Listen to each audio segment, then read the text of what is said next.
श्री स्वामी समर्थ. जय जय स्वामी समर्थ. मकर संक्रांती. मकर संक्रांती म्हटलं की वाण आला. वाण काय द्यायचा असा प्रश्न पडलेला असतो, पण वाण मध्ये सुगड दिली जाते. तर सुगड म्हणजे नक्की काय आणि सुगड आपण का पूजतो या व्हिडिओमध्ये आपण हे आज जाणून घेणार आहोत. चला तर मग बघूयात.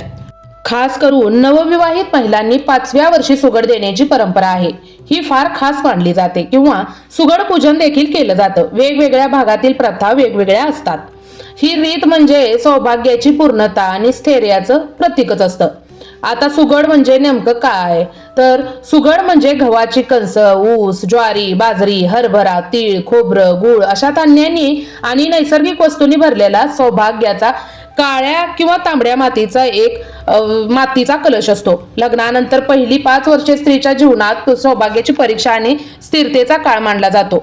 5व्या वर्षी सुगड देणे म्हणजे संसार आता तुमचा स्थिर झालेला आहे, ही एक भावना असते. सुगड देण्यामागचं आध्यात्मिक महत्व किंवा अर्थ म्हणजे काय, तर घरात अन्नधान्याची कमतरता कधीच पडू नये, आपली या लक्ष्मीची कृपा आपल्यावरती कायम राहावी, पती पत्नीचं नातं कायम मजबूत व्हावं, पुढील आयुष्य सुख समाधानाचं जावं असा विश्वास बाळगला जातो किंवा शास्त्रात असं सांगितलं आहे. या सुगडामध्ये प्रत्येक धान्य अन्नपूर्णा देवीचं रूप मानलं जातं. अन्नदान हे सर्वोत्तम दान म्हणजे सुगड देणं फार पुण्याचं समजलं जातं.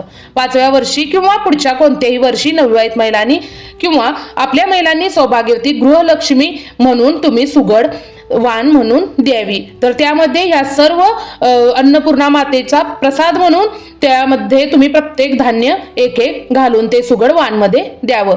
सौभाग्य म्हणजे समृद्धी आणि शक्तीचं प्रतीक आहे.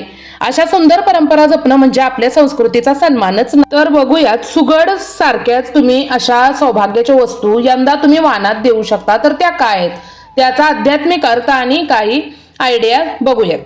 पहिली वस्तू आहे नथ. नथ ही अखंड सौभाग्याचं प्रतीक मानलं जातं, तर गृहलक्ष्मीचं प्रतीक देखील मानलं जातं. वैवाहिक जीवनात स्थिर किंवा पती पत्नीमध्ये नातं चांगलं व्हावं, आयुष्य बळकट व्हावं, स्त्रियांचा नशिबात शुभता यावे यासाठी नथ हे वाणमध्ये द्यावं. दुसरं म्हणजे आहे ब्लाउज पीस. ब्लाउज पीस सुद्धा सर्वात श्रेष्ठ दान मानलं जातं. त्यामुळे दारिद्र्य दूर होतं, लक्ष्मी स्थिर राहते, आयुष्यात सुख समाधान आणि समृद्धी येते. तिसरं म्हणजे टिकली. टिकली ही कुंकवाची टिकली किंवा आज्ञाचक्र जागृत करणारी सौभाग्याचं चिन्ह मानलं जातं. तर याचा फायदा असा आहे की मानसिक शांतता मिळते, स्त्रीचं सौंदर्य वाढतं आणि आत्मविश्वास देखील वाढतो आणि नकारात्मक ऊर्जा दूर होते. पुढची गोष्ट आहे म्हणजे हळदी कुंकू. हळदी कुंकवाचं वाण म्हणजे हळदी कुंकवाचा करंडा. हळदी कुंकवाचा करंडा हे रिकामा कधीच देऊ नये.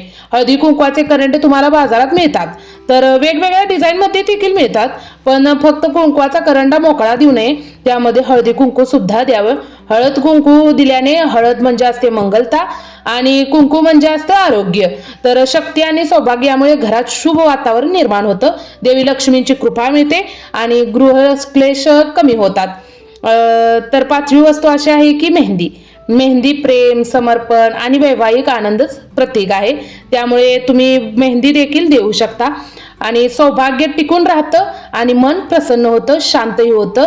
आणि सौभाग्याच्या या काही वस्तू आहेत ते तुम्ही वाणमध्ये देऊ शकता आणि पौष महिन्यात दान केल्यास खूप पुण्याचं मानलं जातं. मकर संक्रांती ही पौष महिन्यामध्येच येते, त्यामुळे तुम्ही भरभरून दान करा आणि कमेंट बॉक्समध्ये नक्की कळवा की तुम्ही दानमध्ये वाणमध्ये तुम्ही काय दिलं.